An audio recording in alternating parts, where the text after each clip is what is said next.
Oi, pessoal, tudo bem? Vamos conversar um pouquinho a respeito de massas anexiais. O que são as massas anexiais? São massas que podem ser lesões císticas ou sólidas localizadas nos nossos anexos, que são o ovário ou a tuba uterina. Essas massas, elas podem acontecer em qualquer fase da vida, desde a infância até a pós-menopausa.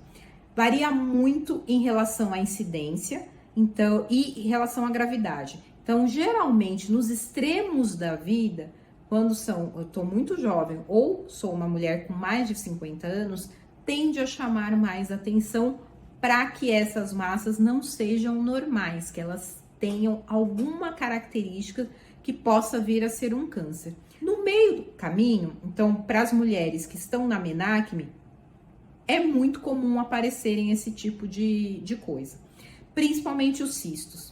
E quando é que eu vou ficar de pé atrás e imaginar que esse cisto pode ser alguma coisa grave? Então, eu posso ter um cisto simples, a gente divide em cistos em simples e compostos. Cistos simples são como se fossem bexiguinhas de água.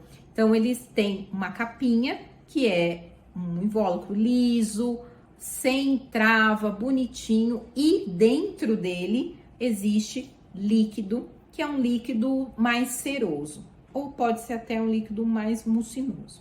Eu posso também ter um cisto que a gente chama de cisto hemorrágico, que tem as mesmas características, então é uma capinha lisa, bonitinha, que dentro tem sangue. Em geral, os cistos hemorrágicos e os cistos simples, eles são fisiológicos, eles somem sozinho, então por volta de uns 2, 3 ciclos eu já não tenho mais esse cisto, desde que ele seja pequeno, que ele tenha menos de 7 centímetros no seu maior diâmetro. Quando eu tenho um cisto na fase reprodutiva, pequeno e simples, eu não preciso me preocupar, porque ele vai sumir sozinho. A gente faz o acompanhamento dele.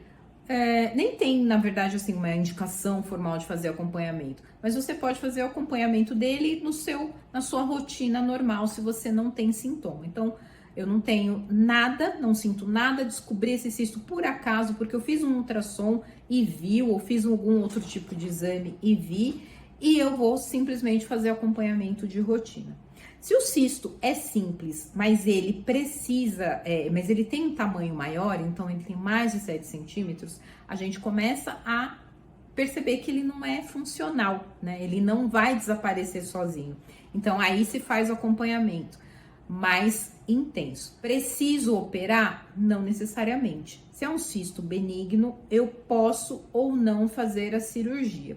Em geral, se indica a cirurgia por conta do risco de torção de ovário. Esse ovário, ele tende a ficar mais pesado por conta do cisto, e aí ele pode torcer e gerar o que a gente chama de abdômen agudo, que é uma emergência dentro da ginecologia e da cirurgia geral.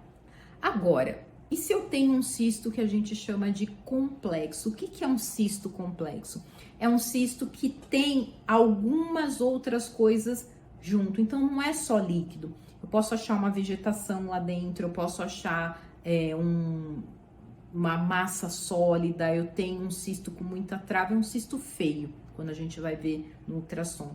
Esses cistos, eles precisam de uma investigação mais acurada, porque tem muita chance de ser um cisto que seja um câncer, né? Existem cistos complexos que não são câncer, que é o chamado teratoma, que é o que o povo fica falando, saiu o cabelo, saiu o dente.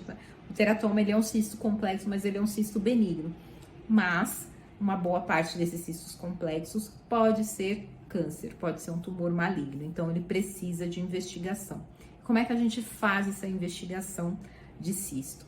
Primeiro, não existe uma recomendação para que todo mundo faça o rastreamento de câncer de ovário ou de cistos no ovário, como existe para o câncer de colo de útero, por exemplo, em que se recomenda uma determinada idade, no caso de 25 a 65 anos, que as mulheres pessoas com útero, né, façam o exame de Papa Nicolau para investigar. O câncer de ovário, ele é muito raro, Ele, embora ele seja muito mortal, ele é muito raro. E aí a gente investiga basicamente se a pessoa tem alguns sintomas e quais sintomas que eu tenho que prestar atenção, né, para ficar desconfiada se eu tenho ou não câncer de ovário.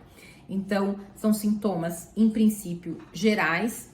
Eu tô com perda de peso, eu não tô conseguindo comer, eu tô com baixa de energia, tô sem ânimo, que são sintomas que você percebe de uma pessoa que tá doente, que precisa de algum tipo de auxílio. Além disso, eu posso sentir dores abdominais, então eu sinto dor na minha barriga em lugares variados. Não é só, eu tenho dor aqui embaixo. Não, eu posso ter dor na barriga inteira. O emagrecimento e posso ter aumento do volume abdominal. Então, eu estou percebendo que a minha barriga tá ficando maior. Isso pode ser um cisto benigno ou pode ser um tumor. Então, a gente, diante do aumento do volume abdominal, você tem que ficar de olho para ver se tem ou não alguma coisa.